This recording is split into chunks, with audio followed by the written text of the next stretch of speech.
I was halfway through my second beer at Harlan's Tavern when she walked in. Well, walked in is not really the right phrase. She more or less took possession of the whole place the second she crossed the doorway. Every guy in the bar noticed her immediately. She had the kind of confidence that made you sit up straighter without even thinking about it. But what I did not expect was for her to come straight toward me. She slid onto the stool right beside mine, ordered a whiskey without hesitation, and gave me this look, a kind of knowing smile that made my stomach tighten. "You are married to Claire, right?" she asked. I set my beer down and looked at her carefully. "Do I know you?" "Not yet," she said, taking a slow sip of whiskey and never breaking eye contact. "I am Amber, and your wife is sleeping with my husband." Everything around me kept moving normally. The bartender drying glasses, a couple of guys watching the game overhead, but it felt like she had dropped a live grenade in my lap. "That is one hell of an introduction," I said, trying to keep my voice steady. "I do not believe in wasting time." She pulled out her phone, tapped around for a moment, then turned the screen toward me. "His name is Chase. Do you recognize him?" I did. He was the guy from Claire's gym. She talked about him now and then. "Training partner," she called him. I looked at the photo and then back at Amber. "How long has this been going on?" "Months that I can prove," she said. "Probably longer. I found hotel receipts. Same place. Same day. Every single Thursday." Then I checked his messages when he left his phone on the counter last week. "Thursday," I repeated.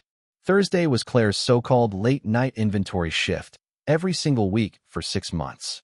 She always claimed they were reorganizing stock. He always told Amber he had client visits. Amber finished her whiskey and motioned for another. "Looks like we are both married to very creative liars," she said. I should have felt furious or heartbroken, something. But instead, there was this strange clarity settling over me. All the strange behaviors, the excuses, the hints that never quite added up, they suddenly snapped into a full picture. "So what do you want from me?" I asked.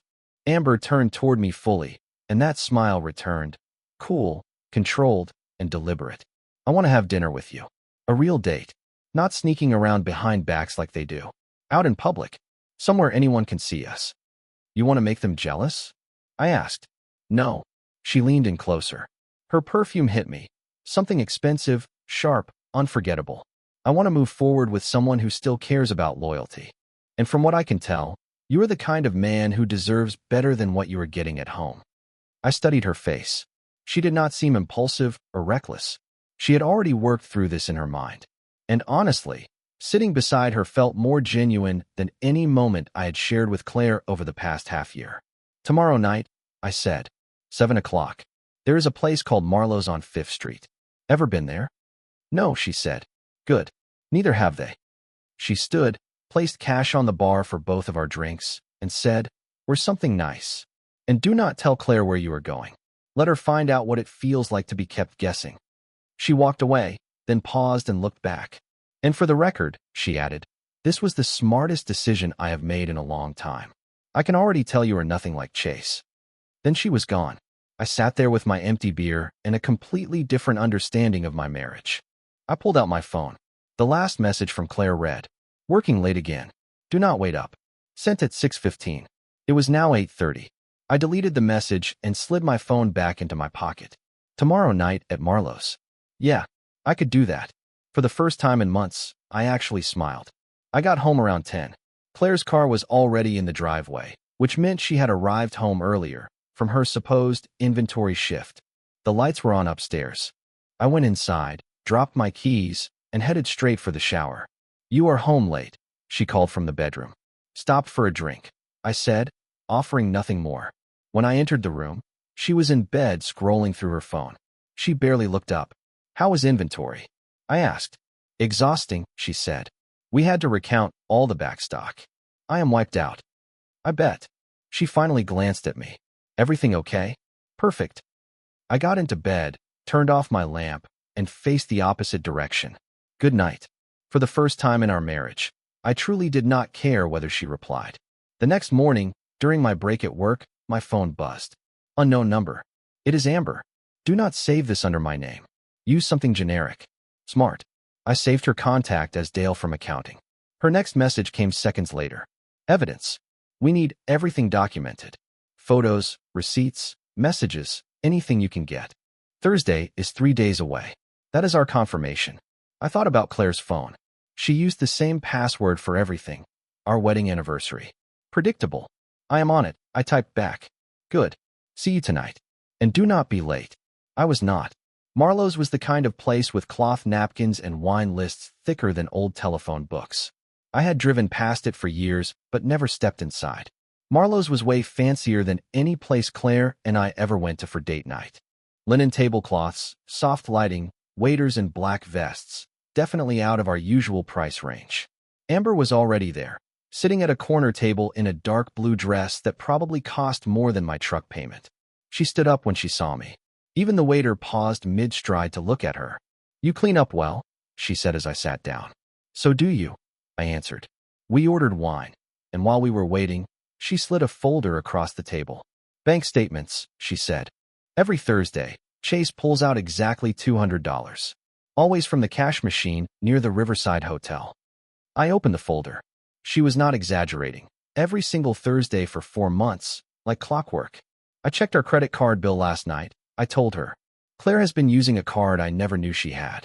Dinners, drinks, a whole new set of lingerie. Stuff she did not buy for me. I pulled out my phone and showed the screenshots I took. Amber's jaw clenched. And she never wore any of that around you, right? Amber said. They are not even trying to hide it anymore.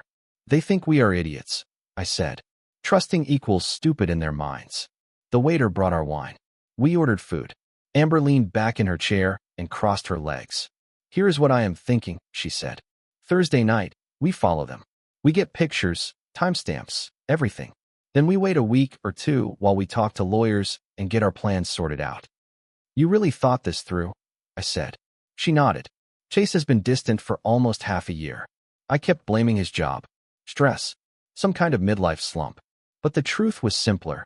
He was just bored, and she made him feel exciting again. Claire stopped caring about my day a long time ago, I admitted. She joined that gym, bought new outfits, suddenly cared about her appearance. I thought she just wanted to better herself. Never occurred to me she was trying to impress someone else. We were too decent to assume the worst, Amber said. That will not happen again. She smiled, not a bitter smile or a sad one. A real smile. Our food arrived, and for the next hour, we talked about everything except our cheating spouses. Her work as a financial consultant. My job in construction management. Places she had traveled. The national parks I still wanted to visit. Talking to her felt easy, natural, like talking to someone who actually listened. When the dessert plates were almost empty, Amber looked at me seriously. Can I ask you something? She said. Sure. Are you doing this just to get back at her? Because if that is all this is, I need to know now. I set down my fork and looked her straight in the eye. Back at the bar the other night, I said, you talked about wanting to move on with someone who values loyalty. I have not felt valued in almost a year. And sitting here with you tonight, I feel more appreciated than I have in months. So that is a no? That is a no? I am here because I want to be. Amber reached across the table and touched my hand. Just a brief touch, but enough to send a jolt up my arm. Good, she said softly. Because I was not asking just to make small talk. When I got home, Claire was already asleep. The next morning, while she was in the shower, I checked her phone. I found exactly what I expected, messages to Chase about missing him, counting down to Thursday, loving the way he made her feel. I took screenshots of everything and sent them to Amber. Her reply came instantly. Thursday, we finished this. 3 more days. Thursday came faster than I expected. I told Claire I had a late meeting with a contractor. She barely looked up, too busy smiling at her phone, the same smile she used to give me. I have my own plans tonight, she said. I probably will not be home until 11. Take your time, I said. She blinked, surprised. Usually, I would ask questions. Not tonight. I met Amber 3 blocks from the Riverside Hotel at 6:30. She was in her silver Lexus, engine running. He left the house 20 minutes ago, she said as I climbed in. Told me he had dinner with a client from Seattle. Claire left right after you. Said she was meeting her sister. Her sister who lives in Florida, I said. Amber shook her head. They are not even good at lying. We parked where we had a perfect view of the hotel entrance. At 7:15, Chase's black Audi pulled in. He stepped out, checked his phone, and leaned against the car.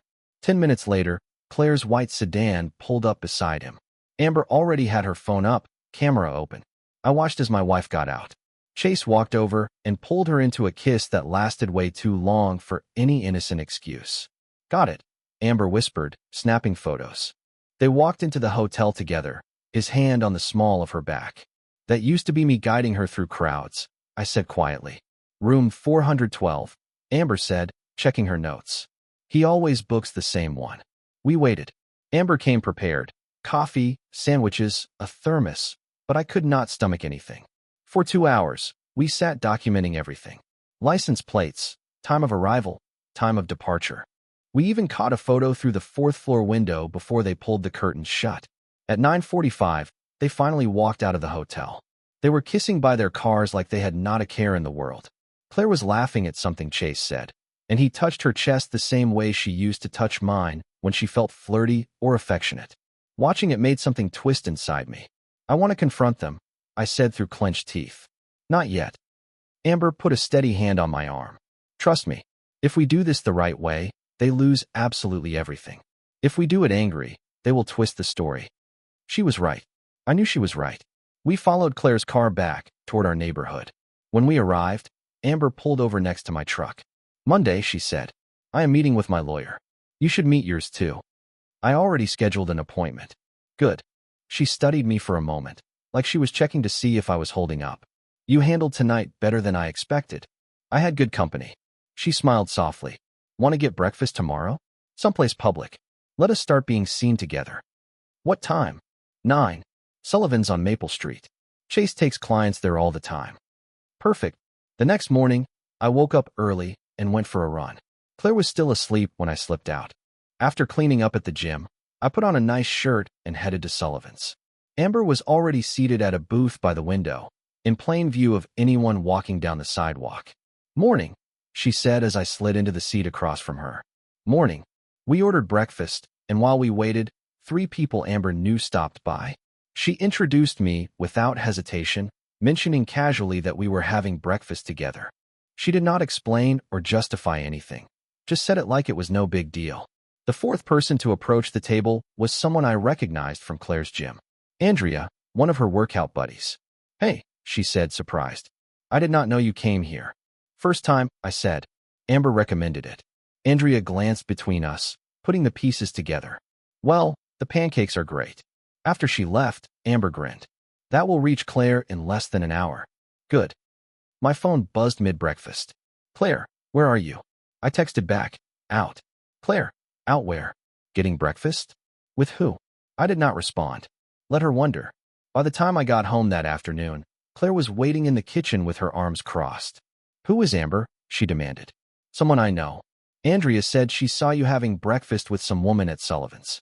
She said you introduced her by name like it was normal. It is normal, I said, grabbing a bottle of water. We had breakfast. People do that. People who are what to each other exactly. Does it matter? Yes, it matters. You are my husband. Funny how that works both ways, I said, heading toward the stairs. We are not done talking about this, she yelled. Actually, we are. I turned at the bottom step. You want to know where I am and who I am with? Try giving me that same courtesy. Start by telling me where you were last night. Her face drained of color. I told you I had inventory. Inventory, I repeated. Must have been exhausting. You did not get home until after 11. I did not wait for her reply. Over the next week, I made sure Claire saw exactly how little her questions mattered to me now. I went out when I wanted, came home when I felt like it, and when she texted, I answered like a co-worker managing a stale project, short, polite, and distant. Meanwhile, Amber and I kept meeting. Coffee on Monday, lunch on Wednesday, dinner on Friday at a steakhouse half the city seemed to visit. Claire's messages grew more frantic. We need to talk. You are being distant. What is happening to us? I gave her nothing. Amber and I both met with our lawyers separately. The advice was identical. Document everything. Say nothing unnecessary. File when ready. How is she taking it? Amber asked over coffee. She senses something is wrong, I said. She keeps trying to get me to open up.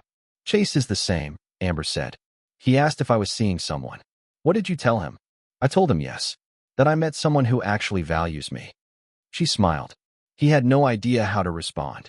Claire is still in denial, I said. But that will not last. Amber glanced at her phone. I am filing next week. My lawyer says we have more than enough. Mine said the same. She reached across the table and took my hand, right there in public where anyone could see. No regrets? She asked. Not a single one. The annual charity fundraiser at the Riverside Convention Center was one of those events where every important person in town showed up. Business owners, community big shots, people who loved being photographed. Claire had bought us tickets months earlier, when we were still pretending everything was fine. You were still coming with me, right? She asked on Tuesday morning. The event was Friday night. Actually, I said, I already have plans. Her face dropped. What plans? I am going with someone else. With who? It matters. Does it? I asked. Tell them the truth. I will be there, just not with you. She stared at me like I had suddenly grown another head. You cannot be serious. Completely serious. I grabbed my keys. See you Friday night. Amber and I planned everything down to the smallest detail. We would arrive separately, meet inside, and make sure anyone watching, especially Claire and Chase, saw us together the entire evening. We already knew they would be at the event. That was half the point. Friday night finally came. I put on my best suit, a charcoal one I had bought years earlier for my brother's wedding. Claire was already dressed when I came downstairs. She was wearing a red dress I had never seen before. Too fancy, too polished, the kind of thing she would pick for someone else's eyes, not mine. You look nice, I said, keeping my voice even. Thank you. She glanced at my suit. You are really not coming with me tonight. I told you. I have other plans. This is ridiculous. People are going to talk. Let them. I walked out and did not look back. 20 minutes later, I met Amber in the convention center parking lot. She stepped out of her car wearing a sleek black dress that stopped conversations. Even I had to take a breath. Ready? She asked. Absolutely. We walked through the doors together, my hand resting gently on her back. The same gesture Chase used with Claire outside that hotel. Fair was fair. Inside, the place was packed. Orchestra music floated through the room. Chandeliers glowed. Waiters carried champagne on silver trays. It was a whole different world from the one I had grown used to. Within 5 minutes, I spotted Claire near the bar. She saw me at the same moment. Her eyes flicked from me, to Amber, to our linked arms. Her face drained of color. There she is, Amber murmured. And look, 10 o'clock. Blue suit. Chase. I saw him, talking to a group of men from the Chamber of Commerce. He had not noticed us yet. Should we go say hello? Amber asked with a small, dangerous smile. Why not? We walked directly toward Claire. She stood frozen, champagne halfway to her lips. Claire, I said pleasantly. You look nice tonight. What are you doing here? She asked, voice strained. Same as everyone else. Charity event. I gestured toward Amber. This is Amber Collins. Amber, this is Claire. Amber offered her hand. Claire stared at it like it was radioactive. Nice to meet you, Amber said smoothly. I have heard a lot about you. I am sure you have, Claire muttered, her eyes blazing. Can we talk privately? She asked me. Actually, we just arrived. Maybe later. I gently guided Amber away, leaving Claire standing there like someone had pulled the rug out from under her. We mingled. We talked to people. We made sure we were seen. Every few minutes, I noticed Claire watching us, her expression shifting from shock to anger to panic. Then Chase noticed Amber. He excused himself from his group and marched straight toward us, jaw tight. Amber, he said stiffly, I did not expect to see you here. Surprise, she said, sipping her champagne. Chase, this is my date. Chase Nolan, meet my friend. He and I shook hands. His grip was too strong, a cheap attempt at intimidation. Your date, he repeated. That is right, Amber said. And we are having a lovely evening. We need to talk, Chase snapped. No, we really do not, Amber said pleasantly. Enjoy your night. She turned her back on him without another word. I saw something crack in his expression. Enjoy your evening, Chase, I added. He watched us for another second, then stormed over to the bar where Claire was standing. They whispered urgently, glancing our way again and again. They are comparing stories, Amber said. Good. Let them figure out how badly they misjudged us. An hour later, while dinner was being served, I saw Claire slip away toward the restrooms. Amber caught my eye and nodded. Go, she said. I will hold things down here. I followed Claire into the hallway. She was leaning against a wall, staring at her phone like she might break down. Enjoying your night? I asked. She spun around. What is happening? What are you doing? I am having dinner with someone I actually enjoy being around. Strange concept, I know. Do not do this, she whispered. Do not be cruel. Cruel? I stepped closer. Let us talk about cruel. How about every Thursday for months when you told me you were working late? Her face went from red to ghost white. How did you? Riverside Hotel, I said. Room 412. Chase Nolan. I pulled out my phone and showed her one of the photos Amber had taken. Claire and Chase kissing in the parking lot. Timestamp perfectly visible. Shall I continue? Or do you understand now? She lunged for my phone, but I pulled it back. You followed me, she said, horrified. Did not have to follow very far, I said. You were not exactly subtle. It is not what you think. It is exactly what I think, I cut in. You have been sleeping with that man in there. The same man whose wife I am having dinner with. Funny how life works out. So this is revenge, she choked. You are trying to humiliate me? Humiliate you? I laughed coldly. Claire, you humiliated yourself. I am just moving on. With someone who values honesty. Someone who does not lie about inventory nights so she can sneak off to a hotel. Tears streamed down her face now. It was a mistake. I will end it. We can fix this. No, I said firmly. We cannot. I already filed for divorce. You will be served Monday morning. The color drained completely from her face. You what? Monday, I repeated. My lawyer has everything. Photos, bank records, hotel logs, text messages, all of it. You cannot do this, she whispered. I already did. I started back toward the main hall. Enjoy the rest of your evening. And you might want to let Chase know that Amber filed on Tuesday. He will be getting his papers on Monday too, I said to myself as I walked away from Claire, leaving her frozen in that hallway. I returned to the banquet hall and found Amber talking easily with another couple at our table. She looked completely relaxed, like this was just another evening out. Everything all right? She asked when I sat down. Perfect, I said. Across the room, Claire stepped out of the hallway and made a beeline toward Chase. She grabbed his arm and pulled him aside. I watched his face go through the same stages hers did earlier. Shock, anger, then full-blown panic. They both looked straight at us. Amber lifted her champagne glass toward them in a tiny, elegant toast. To new beginnings, she said. I raised my glass. To better choices. We stayed until the end of the event, laughing, dancing, and acting like we were two people who no longer carried any weight from the past. Because truthfully, we did not. By the time we left, half the room knew something dramatic had shifted. The gossip would move faster than wildfire by sunrise. Monday morning arrived with a knock at 7:30. I was already awake, coffee in hand, when the process server appeared at the door. Claire came downstairs in her robe, still half asleep. Who is it? She asked. For you, I said, opening the door wide. The server handed her the envelope. Claire Morrison, you have been served. She held the envelope like it was burning her fingers. You are really doing this, she whispered. I told you I was. I thought you were angry. I thought you would cool off and we could talk. There is nothing left to talk about. It is done. Her hands shook as she tore open the envelope. You are asking for everything, she said. The house, the car, even part of my retirement account. Read the next page, I said, sipping my coffee. Your affair counts as dissipation of marital assets. Anything you poured into that relationship, I am entitled to half. My lawyer was very thorough. This is insane, she said. You cannot just throw away 8 years of marriage. I am not the one who threw it away. You did that when you started sleeping with Chase. Her face collapsed. I made a mistake, she said, voice cracking. People make mistakes. One mistake, I agreed. A real mistake happens once. You made the same choice every Thursday for 4 months straight. That is not a mistake. That is a lifestyle. So that is it. You are going to destroy my life over this. I am not destroying anything. I am simply walking away from a life where I was not valued. I set my mug down and grabbed my keys. You will be all right, Claire. Just not with me. Where are you going? She asked.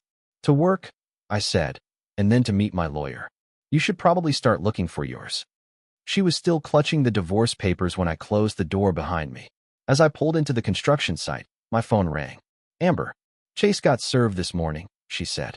He called me screaming about how I am ruining his life. What did you do? I hung up and blocked him. I could hear her smiling through the phone. My lawyer says we should have preliminary hearings in about 6 weeks. Mine said the same, I replied. Given all the evidence, it should be straightforward. Good, she said.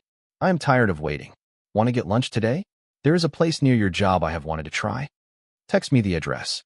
I will meet you at noon. The next couple of weeks fell into a solid rhythm. Work, meetings with my lawyer, and time with Amber. Meanwhile, Claire unraveled. She called constantly. She sent desperate messages at all hours, begging to talk. Twice she showed up at my work site until I warned her that a third visit would earn her a restraining order. Then her family got involved. Her mother called me in tears, insisting I was breaking Claire's heart. Her sister sent a long email full of lectures about forgiveness and second chances. I blocked them all. Amber was dealing with her own share of drama.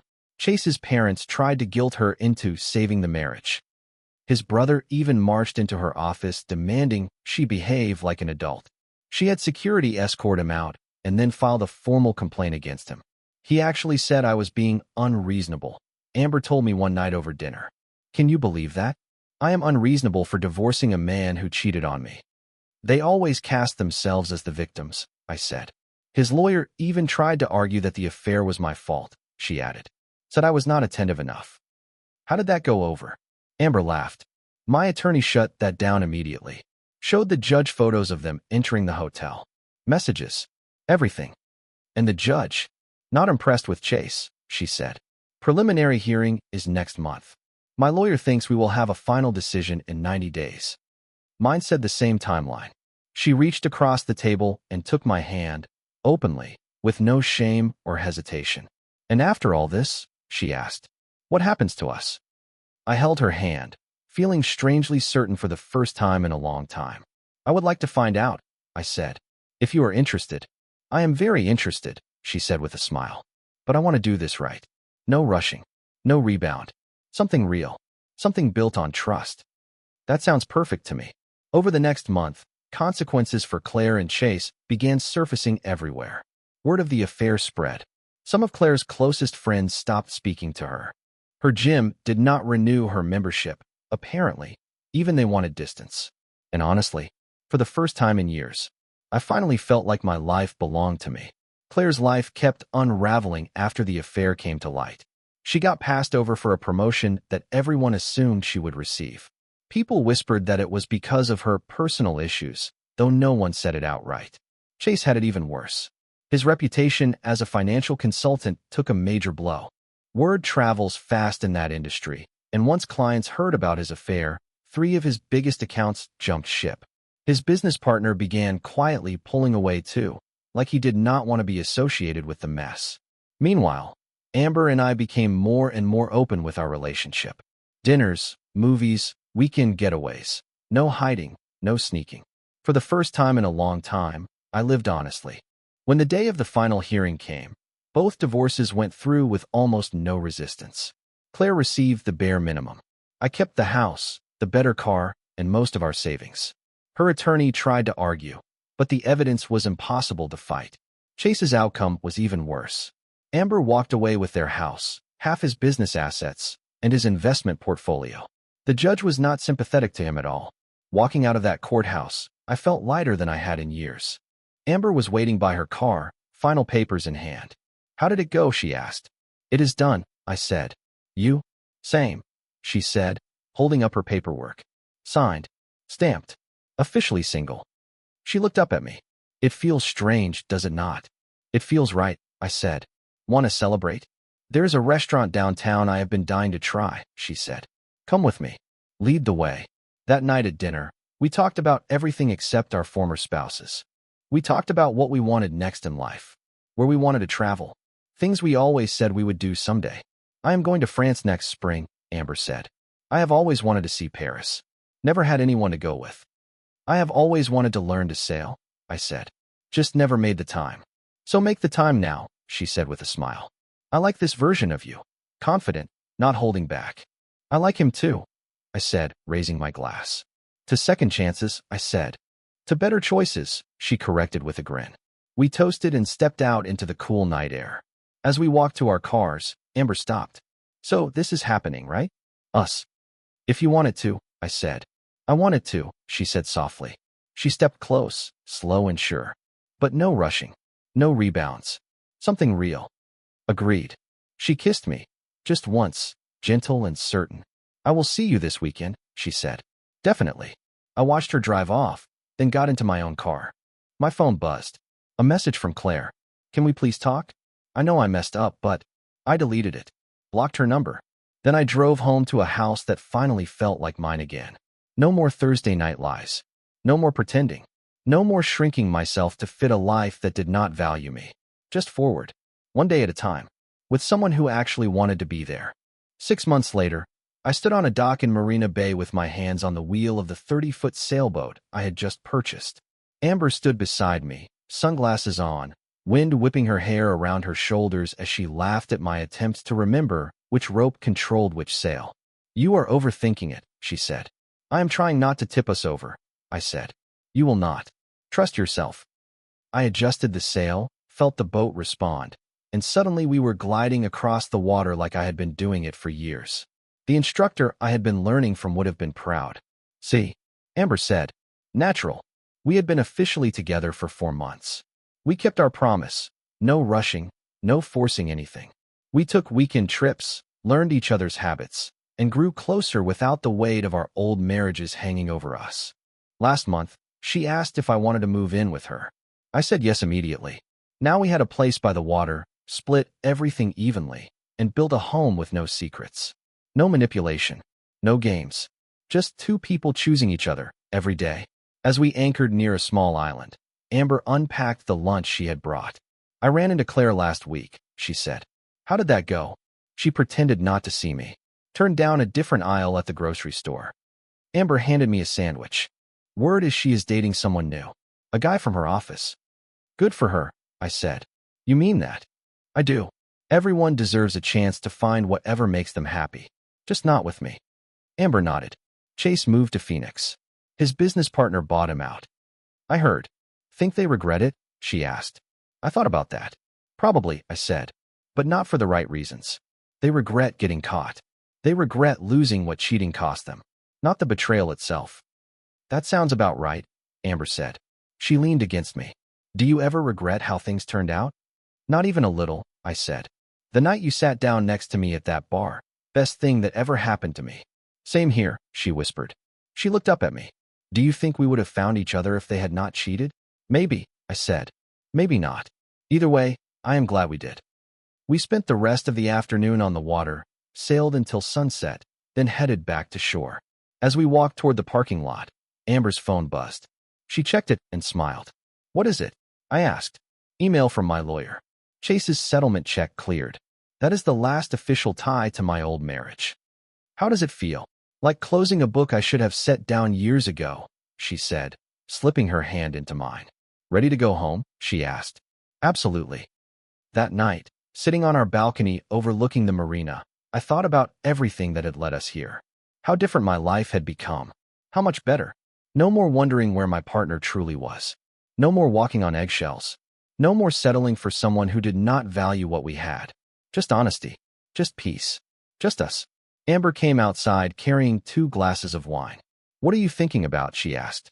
How the woman who sat next to me at a bar 6 months ago changed everything, I said. She made a pretty good decision, did she not? Amber said with a smile. The best one either of us ever made. She raised her glass. To new beginnings, she said. To the right choices, I answered.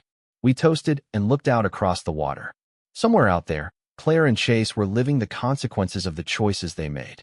And here I was, living a life built on honesty, trust, and someone who chose me every single day. No regrets.